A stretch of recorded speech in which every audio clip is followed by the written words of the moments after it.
আমরা যদি বিরোধে লিপ্ত হই তাহলে পরাশক্তিগুলোর সুবিধা তখন আমাদের কাউকে দিতে হবে ট্রানজিট, কাউকে দিতে হবে সেন্ট মার্টিন, কাউকে দিতে হবে দেশের অর্ধেক। 24-এর ছাত্র নাগরিক অভ্যুত্থানের পরেও যদি সেই বিরোধ আমাদেরকে খায় তাহলে এতগুলো তাজা জেনজির রক্ত বৃথা যাবে। চিল্লায় বলো ঠিক কিনা? মনে রাখবেন, যখন আমি একা থাকি তখন আমি ব্যক্তি, যখন আমরা সবাই মিলি তখন আমরা শক্তি। What are the drawbacks and disadvantages of division, social and political division in the society? Disunity.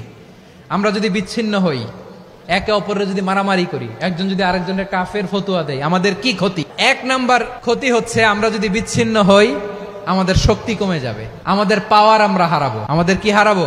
পাওয়ার। মনে রাখবেন, যখন আমি একা থাকি তখন আমি ব্যক্তি, যখন আমরা সবাই মিলি তখন আমরা শক্তি। এই শক্তি নিয়ে আমাদের সামনে এগিয়ে যাওয়ার দরকার আছে না নাই? তাহলে আমরা যদি নিজেরা বিরোধে লিপ্ত হই আমাদের ক্ষমতা, পাওয়ার ছুটে যাবে। আমরা এই পাওয়ার হারাতে চাই না, ঠিক কিনা বলেন? রব্বুল আলামিন ঠিক তাই বললেন। রব্বুল আলামিন বললেন, খবরদার, ওয়াতিউল্লাহ ওয়া রাসূলাহু ওয়া লা তানাযাউ ফাতাফশালু ওয়া তাযহাবা রিহুকুম ওয়াসবিরু ইন্নাল্লাহা মা'আস সাবিরিন। আল্লাহর আনুগত্য করো, নবীর আনুগত্য করো, কিন্তু খবরদার নিজেরা বিরোধে লিপ্ত হয়ো না, নিজেরা মারামারি করো না, তাহলে তোমাদের শক্তি কমায় দিবে কে? ফাতাফশালু, তোমরা সাহস হারাবা, ওয়া তাযহাবা রিহুকুম, তোমাদের শক্তি কমে যাবে, পাওয়ার কমে যাবে। তাহলে আমরা যদি নিজেরা মারামারি করি, আমরা নিজেরা যদি বিচ্ছিন্নতায় লিপ্ত হই, আমরা যদি মতানৈক্য করি, তাহলে আমাদের শক্তি কমে যাবে, ঠিক কিনা? আমরা শক্তি কমাবো। আচ্ছা, ছোট্ট একটা বাঁশের কঞ্চি যদি আপনারা দেয়, পায়ের মধ্যে ধাক্কা দিয়ে ভাঙতে পারবেন না? এরকম বাঁশের কঞ্চি যদি 20টা একসাথে জোড়া লাগায় দেয়, ভাঙতে পারবেন? কথা বোঝে নাই মনে হয়। চিকন একটা বাঁশের কঞ্চি দিলে ভাঙা যাবে না? এরকম চিকনই 20টা বাঁশের কঞ্চি একসাথে লাগাই দিলে ভাঙতে পারবেন? কারণ যখন আমি একা থাকি তখন আমি ব্যক্তি, যখন আমরা সবাই মিলি তখন আমরা শক্তি। আমরা যেন শক্তি না হারাই। আমরা বিরোধে লিপ্ত হলে আমাদের শক্তি কমে যাবে। এই হচ্ছে 1 নম্বর ডিসঅ্যাডভান্টেজ। 2 নম্বর ডিসঅ্যাডভান্টেজ হচ্ছে আমরা নিজেরা বিরোধে লিপ্ত হলে অন্যরা আমাদের মাথায় কাঁঠাল ভেঙে খাইতে সুবিধা হয়। কথা বোঝেন নাই?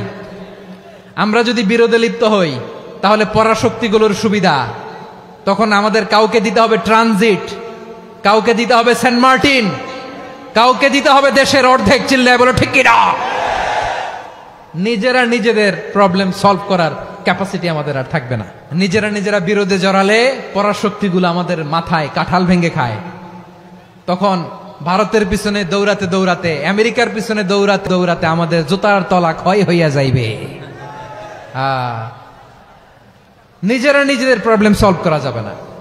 আমরা যদি অন্যের পিছনে না দৌড়াতাম আর এই বিরোধকে থামাতে পারতাম, বাংলাদেশ আজকে যেখানে আছে তার কমপক্ষে 50 গুণ সামনে থাকতো। চিল্লায় বলেন ঠিক কিনা? তাহলে 1 নাম্বার ক্ষতি হচ্ছে আমাদের পাওয়ার লেস হয়ে যায়, আমরা দুর্বল হই যদি আমরা বিরোধ করি। 2 নাম্বার হচ্ছে পরাশক্তিগুলোর সুবিধা নেয়। 3 নাম্বার হচ্ছে আমাদের উন্নয়ন, দেশের উন্নতি, অগ্রগতি এটা স্থবির হয়ে যায়, এটা বাধাগ্রস্ত হয়। প্রিয় ভাইয়েরা, ইউনিটি, ঐক্য হচ্ছে একটা দেশের উন্নয়নের মূল ভিত্তি। ইউনিটি অফ এ কান্ট্রি, এটা হচ্ছে একটা সাস্টেইনেবল ডেভেলপমেন্ট, সোশ্যাল স্ট্যাবিলিটির জন্য এটা অনেক গুরুত্বপূর্ণ। এজন্য বিরোধের কোনো স্থান আমরা দিব না, আমরা ঐক্যবদ্ধ থাকবো ইনশাআল্লাহ। বলেন, আর কখনো কাউরে কাফের বলে গালি দিবেন? তুই জাহান্নামী বলবেন? ঝগড়া লাগলে লাগাই দিবেন? তাহলে কি করবেন?